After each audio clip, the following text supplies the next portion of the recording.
Bueno, hola a todos. Primero que nada, muchas gracias a todos los organizadores por haberme invitado. Es un orgullo poder estar acá presentando. Em, bueno, y como les contaba, soy Andrés Bordeu, soy cofundador de Steam Software.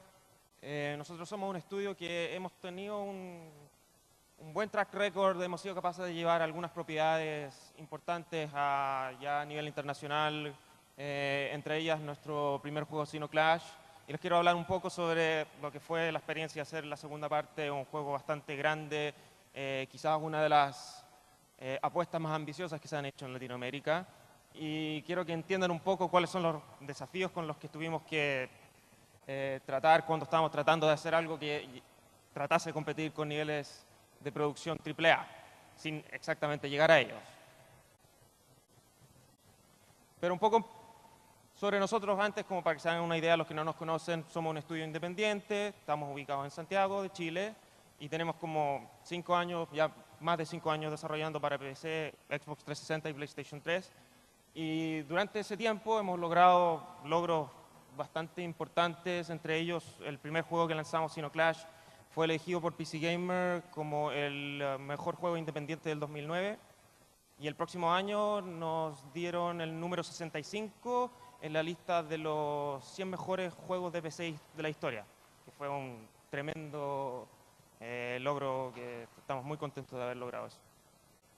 En Independent Games Festival, en que el 2009 también debutamos como mejor artes visuales y el próximo año como mejor debut estudio.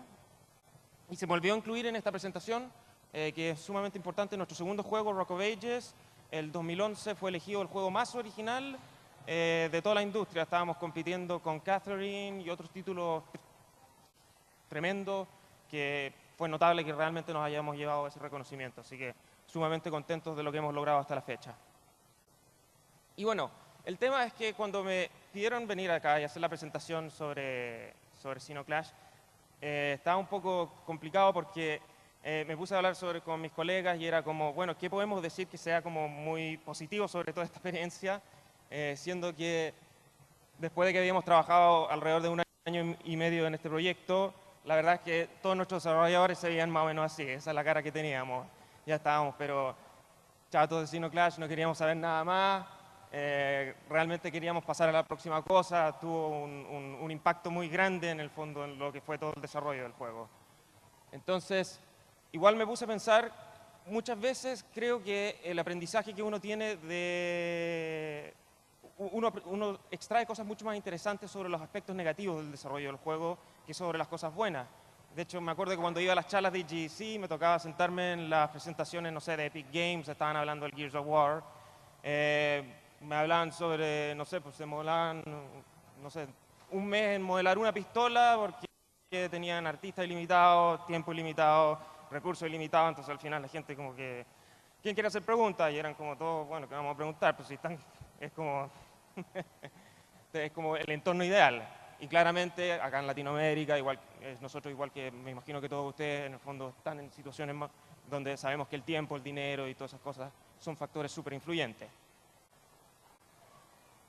Entonces, antes que realmente entrar en esos aspectos negativos que les quiero contar sobre lo que fue la experiencia de hacer nuestro juego, quiero hablarles un poco sobre los motivadores, sobre hacer un juego que visualmente era muy diferente, que se separa bastante de lo que uno ve comúnmente dentro del entorno AAA.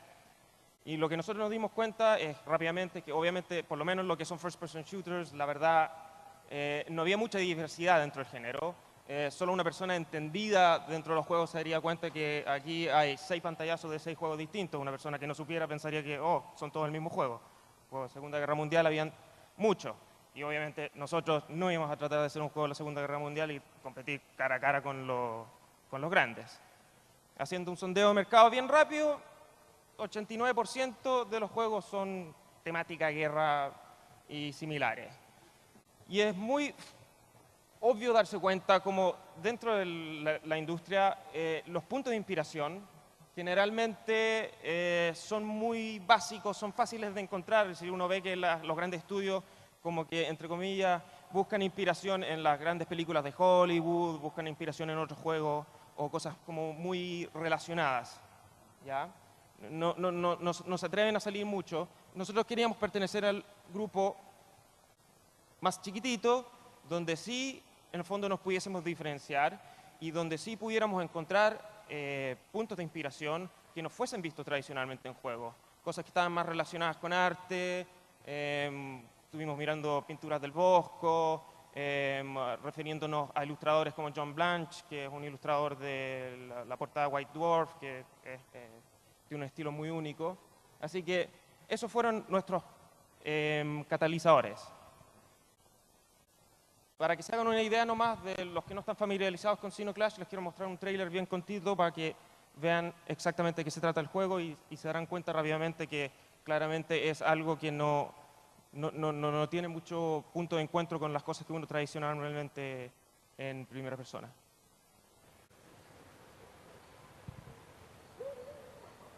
Two dogs howl at the moon. One domesticated, the other a wild wolf. I need to see where this goes.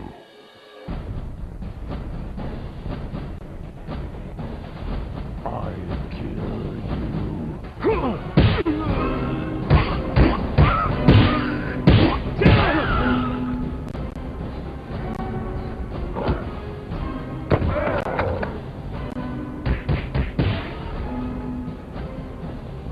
I can't make colors without forms.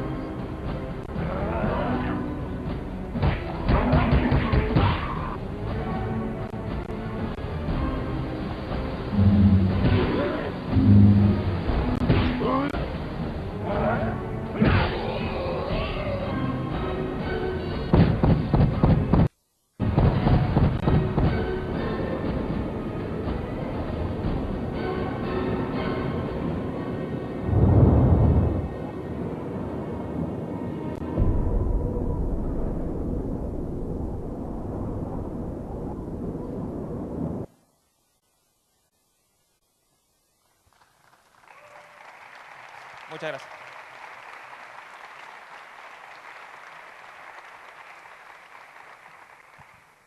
Bueno, el juego que vieron en el video que acaba de pasar está completamente hecho en Chile por puros profesionales chilenos. Somos un equipo independiente y uno de los grandes desafíos de atajar un proyecto de esta envergadura fue principalmente el volumen, el tamaño del mundo.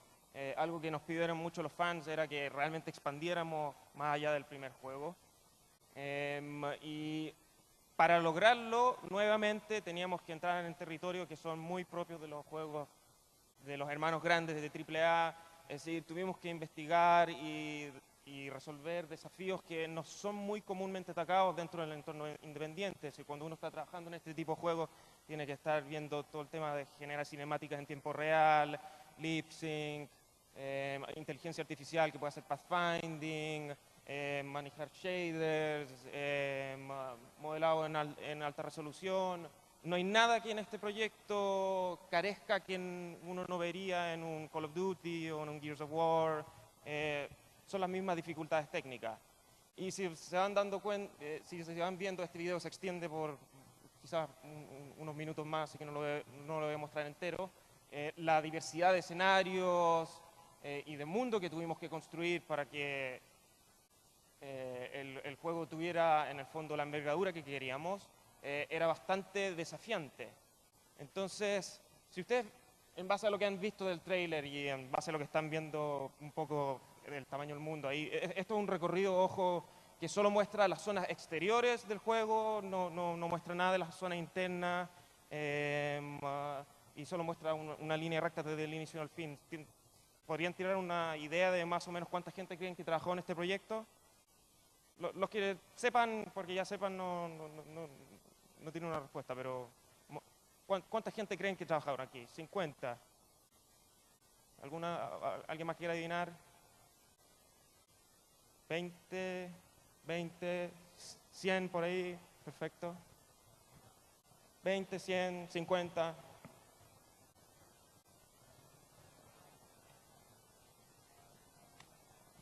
Ese es el core team, que bueno, no se ve mucho ahí, que desarrolló este juego, que son 15 personas.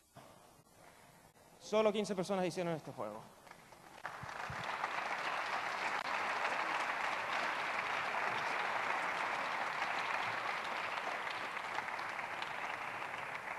Tampoco se lee mucho, pero dentro de los créditos, si buscamos todos los escenarios que ustedes estaban viendo, la gente que trabajó en Environment, somos 4 más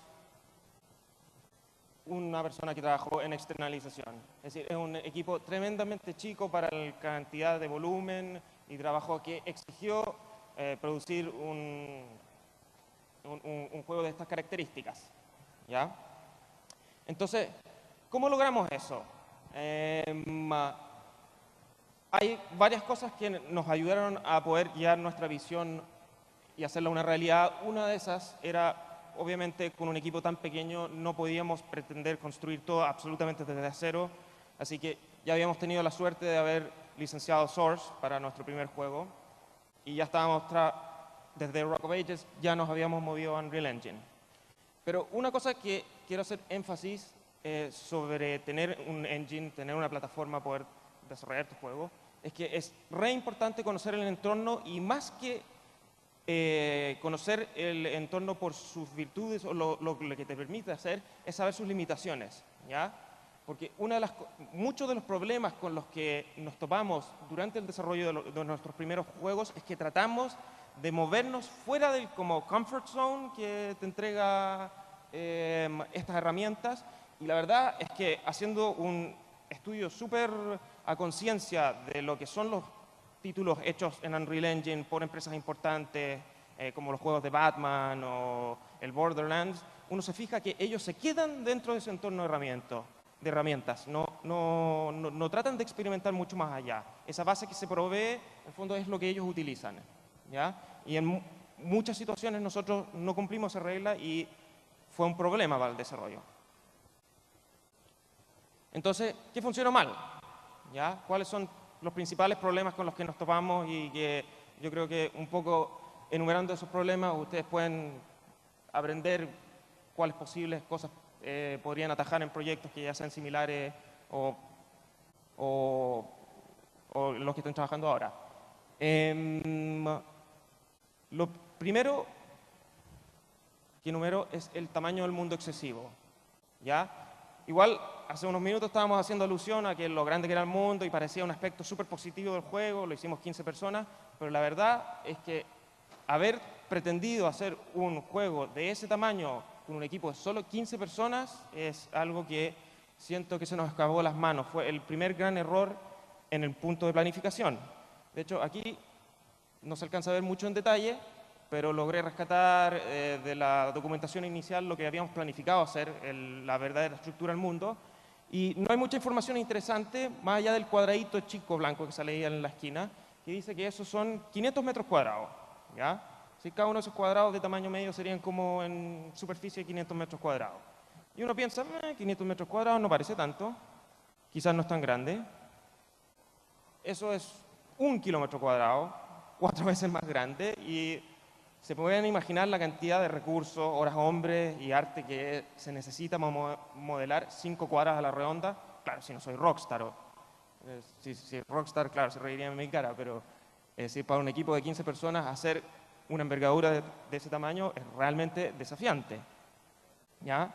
Entonces, inmediatamente nos dimos cuenta que si es que queríamos mantener nuestro plan original de hacer el mundo al tamaño que lo habíamos estipulado, eso es como se hubiera visto el juego, todos los niveles, si es que hubiésemos mantenido el mismo nivel de detalle. Es decir, no hubiéramos podido poner absolutamente nada porque hubiera sido tan gigantesco que no hubiéramos podido llenarlo con contenido. En consecuencia, sad face, el mundo, nuestro plan original de desarrollar un juego de esta envergadura lo tuvimos que recortar a menos de un cuarto del tamaño y seguía siendo titánico para el tamaño esperado del juego que queríamos hacer. Es decir, realmente iba un poquito más allá de lo que éramos capaces de manejar. ¿Qué otras cosas salieron mal? Un quest system mal diseñado. Me llamó mucho la atención las charlas de ayer de Team y de League, porque ellos en el fondo principalmente han trabajado en lo que son adventure games, y esos juegos se tratan mucho sobre tener una estructura, que uno sigue un árbol de decisiones, que puede tener branching decisions, branching paths, y es difícil manejar algo así, ¿ya? Entonces, para un estudio de nuestro tamaño, que tenía cero experiencia haciendo ese tipo de cosas, la verdad es que no le tomamos el peso a desarrollar una historia que no era lineal, porque a diferencia del primer juego, que sí era absolutamente lineal, parte del nivel A, pasas al B, al C y no hay forma de retroceder, aquí sí te pedían ir a buscar cosas, retroceder, si ya habías hablado con el personaje, te tenía que decir, ya encontraste el ítem y todo eso. Y es tanto lo que nos demoramos en implementar un sistema, y era tan engorroso porque al final cada quest que se integraba tenía que pasar por un programador o un diseñador que solo ellos entendían la integración, pero había muchas más personas haciendo distintos objetivos, que la cantidad de cosas que pudimos poner en el mundo se vio bastante limitada. Y sí, el juego sufrió un poco de que hay grandes extensiones donde el escenario, como veían, se ve hermoso, se ve súper interesante, pero no hay nada que hacer, ¿ya? Y si no hay nada que hacer, al final igual la gente se aburre. Entonces, esto tuvo una consecuencia muy negativa y en ese sentido es muy importante siempre tener al equipo de diseño y al equipo de programación muy comunicados desde el inicio. Técnicas incompatibles con las consolas. Pasemos al slide. Una de las cosas que nuevamente nos las dimos de que éramos capaces, de que éramos grandes y que podíamos hacer algo difícil, es que tradicionalmente uno en los juegos grandotes como Call of Duty o Gears of War, los enemigos, uno se fija, son distintas variaciones, pero son muy poquitos. Es decir, es como que uno ve a los, no sé, en el Halo los alienígenas son todos iguales, son todos gemelos. Es decir, uno no va a esperar que un alienígena tiene una cara un poco distinta a la otra, que tiene otro color de pelo o algo por el estilo. Pero en la fantasía medieval punk, que era nuestro punto de inspiración, todos los personajes tenían que ser distintos. Tú no te podías encontrar con un clon de un personaje dentro del mismo nivel. Por lo tanto, pensamos, ocupemos un sistema de morphing. De esa forma podemos tomar unas morfologías bases, distintos tipos de criaturas, las vamos mezclando y de esa forma producimos una tremenda variedad de criaturas en el mundo que se pueden construir rápidamente. Esto que se veía más o menos simple de hacer, al final tomó alrededor de 6 meses y los artistas que tuvieron que aprender a ocupar el sistema igual les tomó un buen tiempo. ¿Qué pasó en la práctica? No estábamos contando con las limitaciones de las consolas, porque este era un juego que tenía que salir en 3 plataformas. Y la verdad es que uno está súper acostumbrado a ver que sale The Last of Us, sale Gears of War, salen juegos que se ven realmente impresionantes dentro de las consolas y uno dice, estas máquinas deben ser monstruosas, deben tener realmente, uno debe poder lanzar misiles al espacio con estas cosas. Y en la práctica, no, las limitaciones que tienen son bastante grandes, especialmente en términos de memoria. Y lo que es cierto es que cuando implementamos el sistema de morphing, la verdad es que no podíamos tener más de 3, 4 personajes distintos dentro de un escenario. Podían estar duplicados, pero no podían haber más de una variedad de 4, lo que implicaba que nuestro deseo de tener en el fondo la mayor variedad posible de personajes al inicio no funcionaba porque las consolas se quemaban. Nos acabamos de memoria instantáneamente. Así que 6 meses de trabajo se desperdiciaron, se tiraron a la basura y tuvimos que realmente construir cada personaje. De nuevo, sad face. Tuvimos que desechar todo este trabajo monumental y partir desde cero. La inteligencia artificial también es una tarea de diseñador. ¿Por qué menciono eso?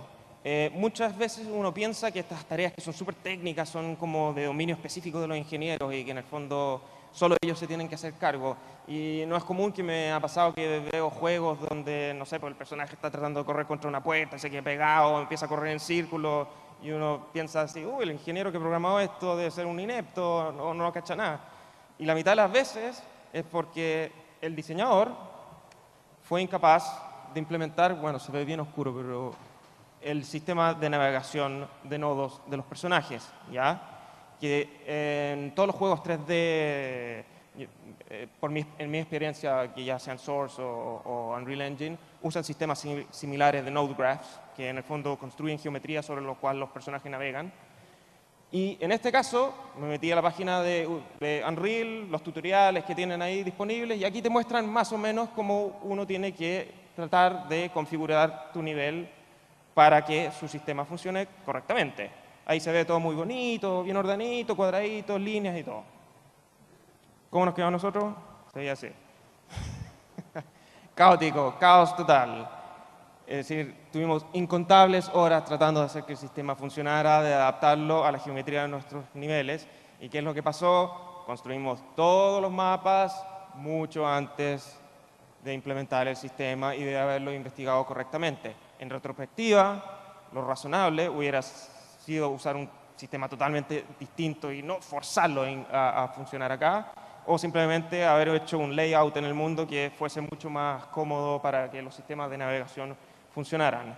Así que nuevamente hubieron horas y horas de trabajo que en el fondo al final nos tuvimos que quedar con esta solución porque ya estábamos tan avanzados que no podíamos retroceder, pero fue un aspecto muy negativo del desarrollo. Mecánicas de gameplay atrasadas. A esa le puse un iconito de fuego porque quizás de todas las que he nombrado ahí la considero una de las más importantes. Y que nosotros hicimos mal. Y para mí es esencial, y lo estamos haciendo correctamente ahora en el juego que estamos trabajando, es que tu juego sea testeable, que sea entretenido, que ya lo puedas probar muy temprano en el juego y no estar tan preocupado de los aspectos cosméticos más bien al inicio. Es decir, sin tener mecánicas de juego testeables muy tempranamente, no eres capaz de hacer testeo con gente que venga de afuera. No me refiero al testeo funcional, porque nosotros sí hicimos testeo de traer personas y tratar de buscar bugs. No, bueno, no sé, esta animación no se tocó o está este otro problema. Sino que me refiero al gameplay de que tú te sientas atrás con un cuaderno y miras a la persona a jugar y dices, no, anda para allá, o aprieta este botón y no, lo hizo mal. Y al final vas aprendiendo un poco de por qué tu diseño no es ideal. Entonces, mucho énfasis en este aspecto. Me parece que es súper importante nuevamente que las mecánicas de tu juego estén testeables lo antes posible. Estoy seguro que toda la otra gente que está conversando acá, que está dando charlas, por lo menos lo tenían súper claro y se ve en sus juegos que en el fondo el aspecto primario era el aspecto más de diseño, más que el estético. Y en vista un poco de todos los aspectos que he mencionado hacia atrás, obviamente esta surge por sí sola. No es hacer un juego para 3 plataformas con multijugador demasiado para un equipo de nuestro tamaño. Es decir, era realmente algo que en el sentido de la envergadura del proyecto planificamos mal y debimos haber sido más conscientes de cuáles eran nuestras capacidades. No sé si es que alguien acá ha tenido la experiencia de certificar proyectos por Microsoft o por Sony en la Xbox 360 o en la PlayStation 3, pero si tú agregas esa suma y pones multijugador, eso es exponencialmente más difícil. No son unas cuantas horas más de trabajo, estamos hablando del doble difícil todo el proyecto. Yo creo que lo podríamos haber hecho en la mitad del tiempo y con la mitad del dinero si es que hubiéramos eliminado el multijugador. Que al final era un aspecto que sí, era deseable, pero no era esencial. Ni siquiera quedó tan bien. Así que hay que ser muy consciente de cuáles son tus capacidades cuando estás desarrollando un proyecto y saber cuáles son las fortalezas de tu equipo. Y para eso es bueno entender más o menos cómo se distribuyen estos equipos dependiendo de quién eres. Obviamente en el Team AAA tienen muchas personas para desarrollar cada una de estas áreas, y en el Team Indie, en esas tareas esenciales, hay una persona que hace muchas cosas. A mí me tocó hacer, dentro de esas áreas, así personalmente me tocó hacer 4, y entre ellas era comprar papel confort. No me tocó programar, así que es súper estresante cuando tienes una serie de tareas que tienes que resolver, pero de la misma forma no puedes perder vista de ellas. Y lo que tradicionalmente pasa muchas veces con las empresas indie es que se enfocan en lo que es implícitamente relacionado con el juego. Claro, uno piensa que un juego es la composición del arte, del diseño y de la programación todo unido, ¿ya? Pero si dejamos de lado lo que es producción, si dejamos de lado, bueno, no se puede hacer un juego sin comprar papel higiénico porque, bueno, ya saben cómo sería eso. Pero si dejamos de lado otras cosas que son esenciales, como cualquier negocio, no puede funcionar. Pero tampoco quiero dejarles la impresión de que todo lo que fue el desarrollo fue negativo. Es decir, mal que mal, terminamos desarrollando un juego del que estamos súper orgullosos, lo shipeamos para las 3 plataformas, todo funcionó a la larga. Y hay aspectos creativos, técnicos y desafíos que logramos atajar que son muy meritorios que me gustaría compartir con ustedes. Entre las cosas que se desarrolló para este juego es desarrollamos un proceso ciclo día y noche, que se los voy a mostrar acá funcionando. Y de lo que hemos investigado hasta lo que sabemos, de todos los juegos hechos con Unreal Engine 3, esta es la simulación de tiempo más compleja que se ha hecho. Salió súper negra, y bueno, por lo menos desde aquí lo veo. Es la simulación más compleja que se han hecho. Ni siquiera juegos como el Borderlands tenían este nivel de detalles. Logramos simular proyección de sombras dinámicas en el entorno con movimiento de luz completa. Bueno, esto no entró a las consolas por limitaciones. Y ahí estoy saltándome un poco la regla que les dije al inicio de que uno trate de quedarse dentro del comfort zone del motor. A veces, en contadas ocasiones, vale la pena invertir ese esfuerzo, pequeño esfuerzo adicional para lograr cosas que en el fondo realmente se destaquen. Pero siempre y cuando uno tenga una visibilidad bien concreta de qué es lo que es capaz de hacer con el tiempo y los recursos que uno dispone. La otra cosa que funcionó muy bien y que tuvimos una experiencia muy positiva fue hacer un soundtrack orquestado. Es la primera vez que incorporamos instrumentación real al proyecto. No sé si se necesita tener un John Williams o un Chris O'Donnell o un Hans Zimmer para hacer un soundtrack que sea realmente competitivo con lo que se ve que producen los estudios grandes, así que me gustaría dejarles un videito aquí que muestra un poco lo que fue la producción de eso y para que puedan escuchar lo que fue la composición en tiempo real, es decir, del tema.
Muchas gracias.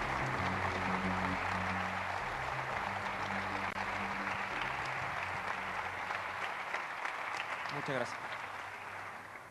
Bueno, y como les decía, realmente no se necesita un presupuesto descabellado a reunir un equipo súper talentoso, si es que se tiene un músico bueno y producir algo que después le da mucho valor agregado a tu juego, porque tú puedes lanzar, por ejemplo, como lo hicimos nosotros, la versión con el soundtrack remasterizado como un agregado adicional.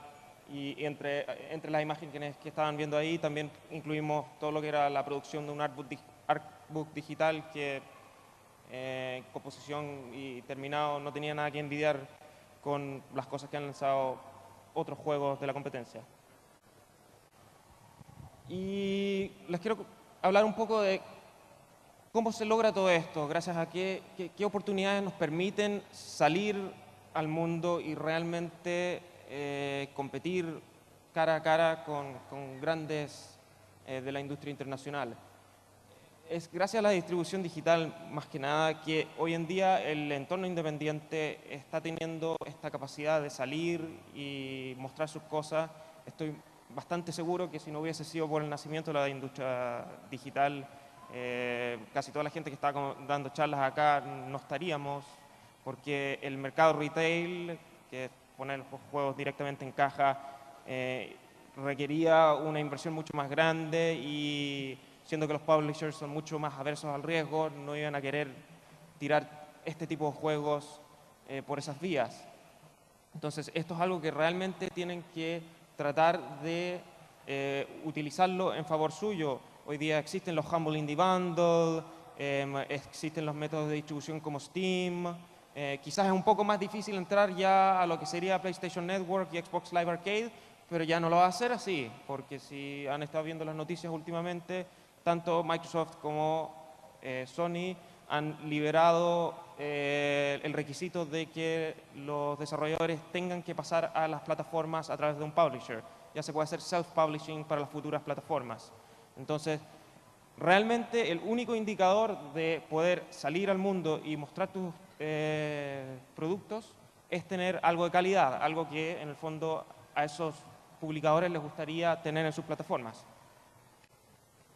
Y de la misma forma que un Left 4 Dead sale en primera portada de Steam, también en su momento habrá un Xenoclash o cualquiera de los juegos que nosotros estamos haciendo va a tener mucha exposición. Entonces, es una tremenda oportunidad que realmente no existía antes. ¿Qué otras herramientas están disponibles hoy en día y que son totalmente accesibles por el entorno independiente y que nos permiten darle mucho más difusión y mucho más fuerza a los juegos que hacemos? Todo lo que es marketing viral y web 2.0 realmente requiere poquita inversión de dinero y más que nada dedicarle horas y preocupación para hacerse en el fondo más visible. Háganse sus foros, háganse sus Twitter, suban su canal de YouTube, si es que tienen soundtracks, pónganlos en Grooveshark, súbanlos a iTunes. Traten de, si uno no está ocupando estas herramientas, todas estas herramientas, está perdiendo oportunidades de que realmente tu juego llegue a un entorno mucho más masivo.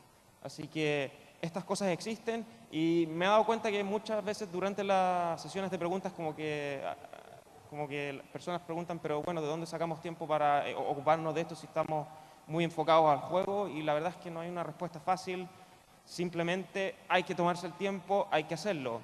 De hecho, anecdóticamente, para el primer juego que hicimos, Xenoclash, el primero, nosotros nos hicimos cargo de todo lo que era marketing viral, ¿ya? Porque fue self-published. Nosotros lo pusimos en Steam a través de nadie, directamente en Steam. Y yo diría que de todos los juegos que hemos puesto es el que más cobertura de los medios tuvo. Mucho más que Rock of Ages y mucho más que Xenoclash 2.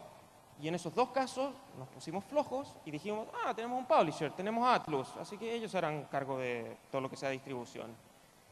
Y ellos no hicieron un trabajo tan bueno como nosotros. El acercamiento que nosotros teníamos con los medios era mucho más personalizado. Yo me acuerdo de haber tomado un día completo para reunir todos los nombres de prensa de sitios web alemanes, polacos, en Estados Unidos, Latinoamérica, y no mandaba un correo con copia oculta genérico a todo el mundo, sino que un correo personalizado a cada uno de los editores, y eso tuvo muy buena recepción. Obviamente los publishers de repente son un poco más grandes, creen que en el fondo sus productos van a tener más llegada y sí mandan el correo más genérico que quizás llega a más lados, pero en el fondo pasa más desapercibido. Así que, a pesar de que en el fondo tengan ayuda en esas áreas, asegúrense de que lo están haciendo bien.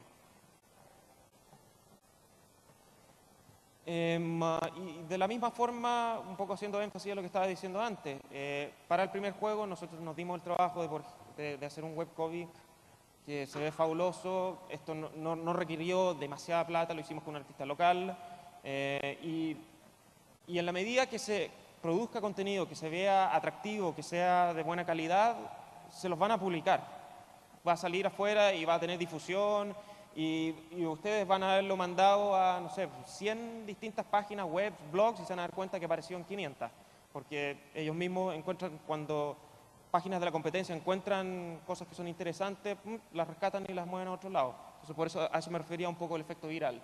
Entonces, sean creativos, como dicen los gringos, think out of the box. En el fondo, no piensen las cosas como, ya, ok, voy a tratar de buscar buenos scores en los reviews y voy a mostrar trailers y se acabó. Hay tantas otras cosas que se pueden hacer. Se puede usar la música para hacer un soundtrack, se puede hacer un webcomic, se pueden hacer pequeños juegos. Nosotros para April Fools siempre hicimos un pequeño jueguito que como que estaba de alguna forma indirectamente atado a los juegos grandotes que habíamos hecho. Cosas que al final algunas funcionaron mejor, otras no funcionaron tan bien, pero todas aportan ya sea un poquito más o un poquito menos. Y bueno, haciendo un poquito recap, volviendo a la pregunta inicial de cómo se hubiese visto básicamente, qué carrera hubiéramos tenido sabiendo anticipadamente todas las cosas que aprendimos con Xenoclash 2, porque ya con Rock of Ages ya habíamos tenido una curva de aprendizaje bastante grande y después de hacer Xenoclash 2, en el fondo aprendimos nuevas cosas.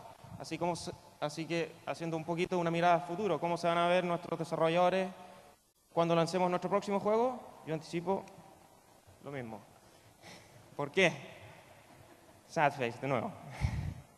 No anticipo que sea muy distinto. ¿Por qué? Cuando uno está desarrollando juegos, existe... Lo maravilloso sobre los juegos es que es un entorno completamente infinito en cuanto a la complejidad que se le puede dar.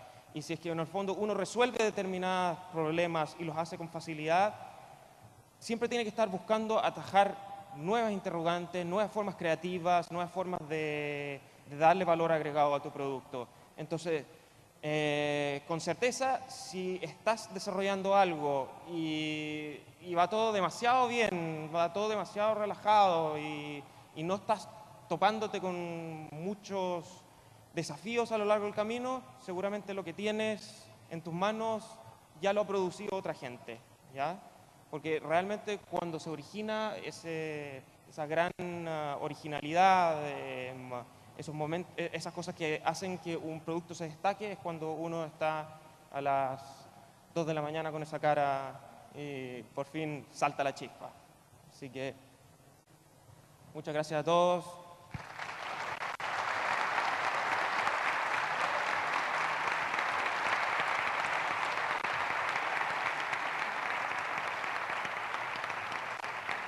Ahí no se ve el correo, pero es abordeu@steam.cl por si alguien quiere mandar correos o preguntas específicas saliendo de la charla. Dado que se invirtió 6 meses en el Morphing, ¿no podrían haberlo usado en una Director Cut en PC? Porque es bastante común que en PC saquen una edición mejorada o in-ace, ¿viste? Salió sí. como el Witcher. Al final el problema es que, claro, tú puedes hacer eso, pero cuando eres un estudio más grande que le puedes invertir esos recursos. Nosotros igual teníamos que preocuparnos de que el lanzamiento de las 3 plataformas fueran simultáneas y haber conservado, eso hubiera significado hacer branching desarrollo y mantener todo con una versión completamente distinta con otro hubiera implicado demasiado esfuerzo. Así que podríamos haber considerado hacerlo post-release, pero las cosas que se nos tienden a ocurrir después del lanzamiento ya tienen que ver más con cosas que en el fondo realmente tengan un impacto en gameplay o que sean como mucho más vistosas. Porque la verdad es que cuando ya terminaste de hacer tu arte, salvo que tengas un producto sumamente conocido y que la gente realmente valore el agregado gráfico, yo creo que es mejor invertir ese tiempo en otros aspectos. ¿Xenoclash se vio perjudicado técnica o críticamente por la inclusión del multiplayer? ¿Por qué lo pregunto? Porque hay juegos como por ejemplo Spec Ops que tienen una muy buena campaña single player, pero recibieron malas críticas por el multiplayer y todo eso se genera un promedio, a eso es lo que voy. Claro. Yo creo que algunos sitios lo notaron más que otros. Uno de los temas que yo creo que que fue un poco conflictivo en este proyecto más que en el anterior, que yo creo que sobredimensionamos el nivel de interés que había en el proyecto porque estábamos haciendo un juego más que nada para los fans y no tanto para la industria, porque cuando salió el primer juego era novedoso. Wow, es un juego que no sabía como nada de lo que se había hecho antes, pero la segunda vez era como más de lo mismo pero más grande. Entonces la prensa, la verdad es que cuando no tiene tanto enganche con tu proyecto, hacen un review muy a la rápida, se nota que el tipo en el fondo lo juega como muy por encima, así que en nuestra experiencia la cantidad de reviewers que lo jugaron multiplayer fueron muy pocas. Pero sí siento que en el fondo la gente que sí lo jugó en multiplayer tuvo una experiencia no del todo satisfactoria porque no tuvimos la cantidad de tiempo y recursos para dejar una implementación adecuada. Así que yo creo que algo influyó, pero no tanto como en esos productos que son como un mucho más alto perfil y que en el fondo se van a tomar mucho más tiempo la prensa en hacerle críticas. Hola, ¿qué tal? Te quería preguntar un poco más sobre la historia de ustedes como estudio, porque ya el primer juego se veía impresionante, el Xenoclash el primero. ¿Ustedes de dónde vienen? Vienen de hacer que yo. Es más como un consejo para la gente que hace rato que venimos haciendo juegos, trabajamos para clientes y por ahí estamos en ese abismo donde crecer se ve como muy lejos, somos equipos muy chiquitos, no tenemos el dinero para contratar 15 personas ni siquiera. Claro. Ustedes venían de hacer juegos, venían de otra cosa, de trabajar haciendo aplicaciones, hacían juegos para ustedes, ¿cómo llegaron a eso? A la sí, mira, igual fue un camino muy duro. Nosotros originalmente estábamos trabajando en otra empresa que en su momento se llamaba Guanaco Games, de hecho fue fundada por argentinos en Chile. Trabajamos como 5 años allá. Y no hay una historia muy fantástica que contarte en el sentido de que reunimos durante ese tiempo inversión propia, ahorros, juntamos mucha plata y los 2 próximos años fueron financiados por ahorros internos y por algunos adelantos tuvimos suerte porque hubieron como 3 o 4 empresas rusas que querían adjudicarse los derechos de distribución en ese territorio y entonces nos mandaron una oferta a uno y otros después llegaron y dijeron no, les ofrecemos más. Y los primeros dijeron, ok, nosotros le ofrecemos un poco más y hubo una pequeña disputa. Y ahí logramos bicicletear como el último cuarto del proyecto. Pero hubieron periodos donde realmente no podíamos pagar sueldo. Nuestra primera oficina era mi departamento. Y eso fue la primera oficina durante los 2 primeros años. Pero estábamos súper seguros de que lo que estábamos haciendo iba a llegar a algo, es decir, era algo que iba a llamar la atención, de que en el fondo es decir, la recepción del juego fue mucho más positiva de lo que nosotros incluso anticipábamos, así que era una apuesta en ese sentido y yo creo que no es tan distinto a lo que quizás Zach estaba mencionando en su propia charla, de que la verdad es que cuando uno está siendo independiente tiene que bancárselas con un poco los medios que existen. Hay algunos que, no sé, pues vivirán con los padres, hay otros que lo harán en su tiempo libre, hay otros que harán distintas cosas. Lo nuestro sí, probablemente fue bastante más riesgoso porque en ese periodo tuvimos que sostener a 7 personas y algunas de esas había que pagarles sueldo y todo eso. Pero los medios hay que encontrarlos y es una cosa compleja, no hay una respuesta fácil. Hola, ¿qué tal? Hola. Quería hacer una pregunta pequeña sobre más o menos las mecánicas. Porque en un juego en primera persona hay más uno de combate donde quizás el jugador tiene que reaccionar mucho más rápido a su entorno. Utilizar esta cámara más realista que sigue, digamos, los movimientos del jugador a los Mirror's Edge. ¿Cómo afectó, digamos, el resto de las mecánicas del juego tomar esa decisión? Eso fue bien complejo. Por suerte habíamos atajado mucho eso durante el primer proyecto, siendo el segundo, pero igual cuando uno desarrolla combate cuerpo a cuerpo en primera persona, tiene muchas desafíos técnicos que no se ven directamente. Es muy difícil, por ejemplo, juzgar la distancia a la que están los enemigos, si es que el puño cae, si es que no cae. Hay un artículo que escribí justo sobre ese tema que se publicó en Gamasutra. Sale mucho más detallado, pero básicamente tiene mucho que ver con un diseño que fue muy iterativo. Hicimos muchas pruebas inicialmente. Si es que queríamos, por ejemplo, un sistema que hiciese lock-on, estábamos mirando el Zelda, si es que en el fondo queríamos que la cámara se orientara a los personajes, pero que no fuera muy restrictiva. Y lo fuimos suavizando y suavizando y suavizando. Es decir, realmente recomiendo sistemas de diseño cuando uno está haciendo algo que no ha hecho nadie más. Sistemas de diseño que sean bien iterativos, donde uno pueda repasar y repasar y repasar sus descubrimientos, porque al principio, si hubiésemos lanzado lo que teníamos al principio, hubiera un desastre, era un asco lo que teníamos al principio. Pero con el tiempo lo logramos ir refinando, así que más que nada perspectiva de cámara y detección de colisiones, eso fue también muy complejo. El primer juego como que las simula, pero mentirosamente. En el segundo como que nos aventuramos a que los puños efectivamente detectaran dónde caían en la cara y todo eso. Y funcionó bastante bien. Es decir, algunas publicaciones dicen que tenemos el sistema de combate en cuerpo a cuerpo mejor resuelto de toda la industria, así que estamos súper conformes, pero es un poco más hardcore quizás de lo que hubiésemos querido. Es decir, como que tiende a alienar un poco a la gente. Muchas gracias. Hola Andrés, yo quería hacerte una pregunta más comercial. Ya. Ninguno de los acá presentes me parece tiene mucha experiencia lidiando con publishers. Y ustedes, con un producto bastante similar, tuvieron la experiencia de publicar por ustedes mismos el Xenoclash 1 Claro. y después trabajar con un para el 2. Más allá del financiamiento que les dio el publisher, yo quisiera saber qué impacto comercial tuvo en ventas, o sea, qué tipo de multiplicador les trajo el publisher en términos de resultado del negocio. Difícil la pregunta. No puedo entrar en demasiado detalle No. porque son temas de números que en el fondo... Dentro de lo que puedas decir. Claro. No, pero... mira, trabajar con un publisher... A ver, el gran breakthrough con Atlus fue haberlos conocido y permitirnos llegar a las consolas. Y la realidad es que desde un punto de vista de ventas, haber pasado a las consolas no significa un cambio drástico para nosotros. Yo diría que alrededor del 70 o el 80% de lo que hemos vendido siempre ha sido en PC. Solo el 20% o máximo el 30% es Xbox Live Arcade y PlayStation Network. Pero nos cambió por completo la forma en que podíamos planificar proyectos y en el fondo darle estabilidad a la empresa.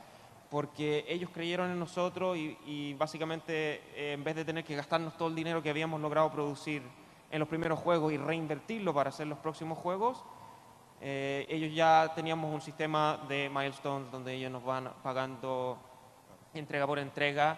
Sí nos ha pasado casi siempre que nos excedemos un poco eso y como nosotros tenemos una buena relación con Atlus, casi todos los excedentes los hemos puesto nosotros. Nosotros hemos co-invertido un poco en el desarrollo de los proyectos.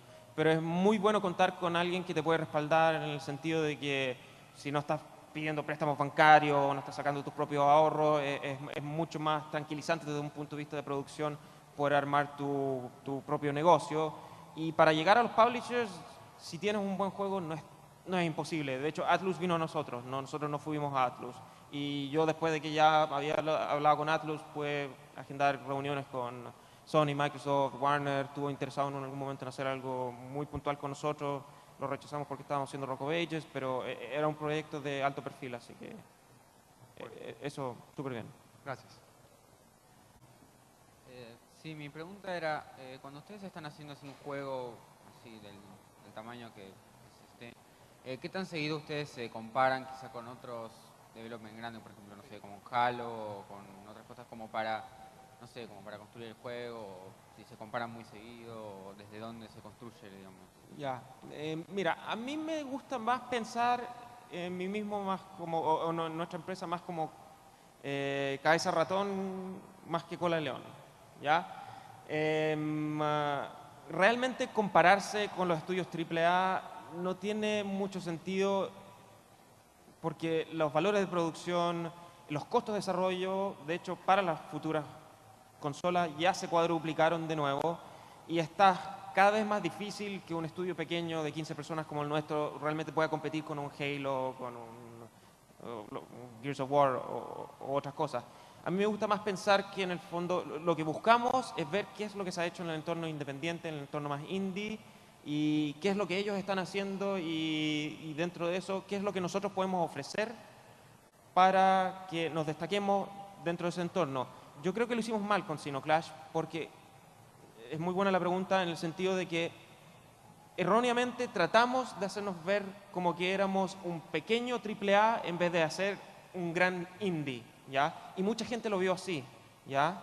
Y eso es un problema porque las expectativas que generas cuando dices, Steam está financiado por Atlus, ellos ya hacen juegos monstruosos, están haciendo una segunda parte, no hay nadie que sabe que ese juego lo hicieron 15 personas. Prácticamente no lo escribieron en ninguno de los reviews, así que igual que ustedes, que adivinaron que eran 50, 100 personas desarrollando este juego, todos cometieron ese error. Entonces, es muy importante que si es que tú eres independiente, te mantengas independiente, transmitas eso, ¿ya? Porque la percepción que el entorno de los reviews de los jugadores de ti puede cambiar mucho versus si es que creen que eres una empresa grande o si es que eres indie. Gracias. Gracias. Yo lo que estaba pensando es, ustedes, digamos, claramente por el tipo de cosas que hicieron, tienen como una muy buena capacidad para generar arte visual, para generar muy buenos modelos y mundos interesantes y visibles. Pero, digamos, contrastado con eso, tienen mecánicas que tienden a sentirse como hardcore, digamos, o como para gente que juega juegos o que le gusta cierto tipo de... O sea, a pesar de ser un juego diferente, digamos, tiene una onda medio Call of Duty en el sentido de cómo se ve y cómo se siente y la violencia con la que se mueve, digamos. ¿Ustedes pensaron en algún momento usar, digamos, toda esa energía, digamos, esa capacidad, digamos, de generar mundos para hacer juegos que no estén dentro de ese nicho, digamos, de jugadores? Mira, yo creo que lo que más estamos siempre concentrados en hacer es que, sí nos importa que el aspecto de diseño, de jugabilidad, sea distinto. Y en ese sentido, cuando hicimos Sinoclash, sí habían otros juegos que tenían mecánicas de combate cuerpo a cuerpo, pero habían muy pocos que lo habían tratado de hacer. Y siempre nos ha interesado más que nada hacer híbridos de géneros que son populares, ¿ya? Porque ahí teníamos First Person Shooter con un Brawler y lo mezclamos. Con Rock of Ages nuevamente tomamos, por ejemplo, un juego como de rodar una pelota, un juego más de acción, y lo mezclamos con un Tower Defense. Son dos géneros que no se habían mezclado y que quizás accidentalmente iban a funcionar muy mal. Me acuerdo ver un video de YouTube una vez que alguien hizo sobre Rock of Ages y lo comparó con la mantequilla maní con la mermelada. Que a nadie se le hubiese ocurrido jamás juntarlos, pero que cuando los juntas al final te queda un súper buen sándwich. Bueno, por lo menos a los norteamericanos les gusta. Y nosotros hacemos lo mismo. Siempre tratamos de rescatar cosas que en el fondo el jugador esté cómodo con ellas, pero que estén en un contexto que no lo habían visto antes, ¿ya? Entonces, yo creo que se puede innovar sin sobreinnovar, ¿ya? Se puede hacer que algo se sienta distinto, pero que no sea demasiado que vaya a alienar a tus jugadores, ¿ya? Y más que nada, igual está bien lo que dices. Yo creo que con Sinoclash hicimos algo demasiado hardcore y yo creo que vamos a buscar hacer cosas un poquito más accesibles en el futuro. Okay. Bueno, muchas gracias, Andrés. Un aplauso. Gracias a todos.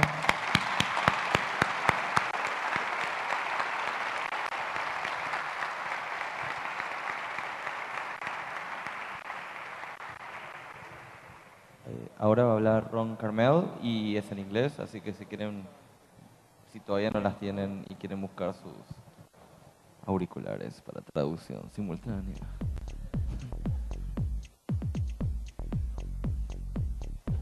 Sí, para los que no lo saben, la traducción simultánea es muy buena, así que si tienen dificultades entendiendo el inglés...